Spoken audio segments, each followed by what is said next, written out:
Um escravo extremamente inteligente que ascenderá ao mais alto grau da hierarquia católica, tornando-se Papa, sumo pontífice da Santa Igreja de Cristo. No seio do tenebroso Império Romano, que muitas vezes sufoca, maltrata e persegue os cristãos, um escravo desafiará o status quo e reinará na Cátedra de São Pedro por aproximadamente 5 anos. Antes de ser martirizado durante o reinado do imperador Heliogábalo, imperador sacerdote do falso deus Sol Sírio Romano Elagabal, veremos Calisto fugir de navio e se jogar no mar para fugir do seu dono, ser salvo das águas, caçar encrenca com a sinagoga da cidade e ascender ao trono de São Pedro. Conhecemos sua vida em especial pelos escritos dos seus maiores ferrenhos inimigos, Tertuliano e o antipapa Hipólito de Roma, esse que mais tarde se converterá e tornar-se-á um grande santo da Igreja. Eles o difamaram ao extremo, mas através deles podemos conhecer a vida do nosso 16º Papa. Calisto viveu na segunda metade do século II e morreu no ano 223, primeiro quartel do século III. Calisto era escravo de Carpófaro, um homem cristão de boas intenções. Sabemos que Carpófaro abriu um banco, e como Calisto era um escravo muito inteligente, o colocou como administrador deste banco. Um banco no qual os cristãos e as viúvas depositavam seu dinheiro. Um banco de caridade, por assim dizer. A história não deixou registro dos motivos, mas sabemos que de alguma forma Calisto perdeu o dinheiro. Teria emprestado para os judeus que lhe deram calote, teria financiado alguma empreitada de navios que teriam afundado em alguma tempestade e não teria recebido o dinheiro. Ninguém sabe. O que se sabe é que Calisto tentou fugir do seu senhor. Por medo de um castigo? Por vergonha? Só conjecturas. Ele embarcou num barco e, quando foi descoberto por seu mestre, tentou se jogar no mar para escapar a nado, mas foi capturado e levado para a praia.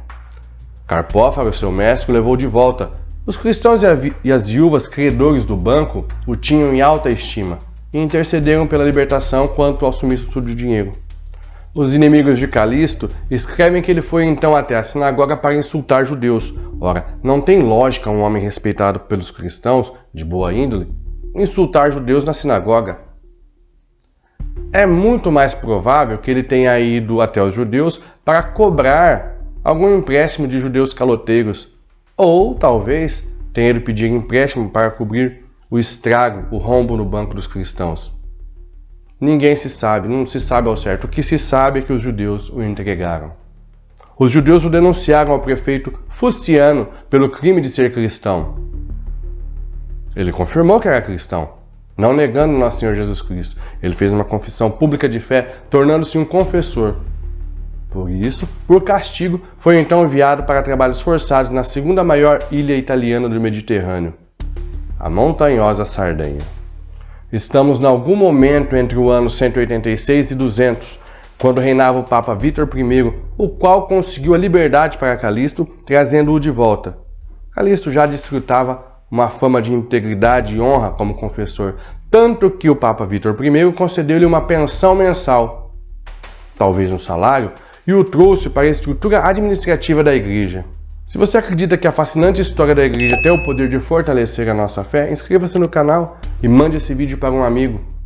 Como confessor e próximo da alta hierarquia eclesiástica, galgará o alto posto, o mais alto posto da Santa Igreja. Posteriormente, o Papa Zeferino nomeou como responsável pelos cemitérios da Via Ápia, mas lá não era um simples cemitério como conhecemos os cemitérios dos dias de hoje. O Papa Zeferino conseguiu que nobres famílias cristãs, possuidoras de tumbas amplas e profundas, transferissem-nas por doação para a Igreja. Calisto começou então a fazer galerias subterrâneas, ligando umas tumbas às outras. Nas laterais foi abrindo túmulos para os cristãos e para os mártires. Todo esse complexo deu origem às catacumbas, hoje chamadas de Catacumbas de Calisto. Obras monumentais. Essas catacumbas com 4 andares e quilômetros de comprimento eram preciosos refúgios dos católicos e, além de locais de sepultamento, eram locais onde se realizava o sacrifício eucarístico, onde se celebrava a Santa Missa. Calisto tinha um importantíssimo encargo em suas mãos. Numa época de perseguições, ele conhecia todos os católicos que rezavam nas catacumbas, fugindo das perseguições, e toda a comunidade cristã o conhecia e confiava nele. Nenhum resquício pesava sobre ele quanto à antiga questão do banco. Quando o Papa Zeferino foi martirizado, Calixto foi eleito o 16º Papa da Santa Igreja Católica.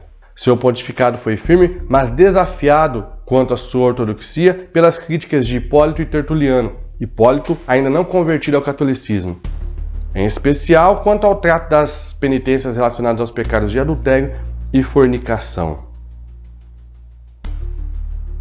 O Papa São Calixto I reinou por 5 anos e foi assassinado, martirizado por uma revolta popular tão comum no Império Romano.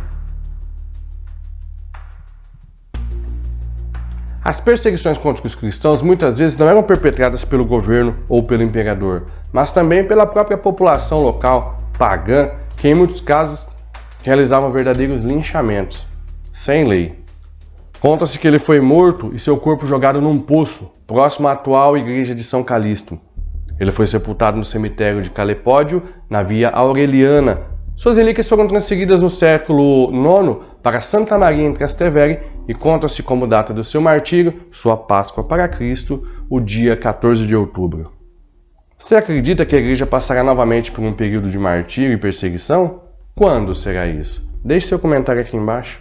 Quase tudo que sabemos sobre São Calixto vem da literatura de seus inimigos. Ainda assim, é possível reconstruir um personagem histórico incrível que, se tivéssemos escritos católicos da época, de amigos dele, ele provavelmente seria considerado um dos grandes papas da história.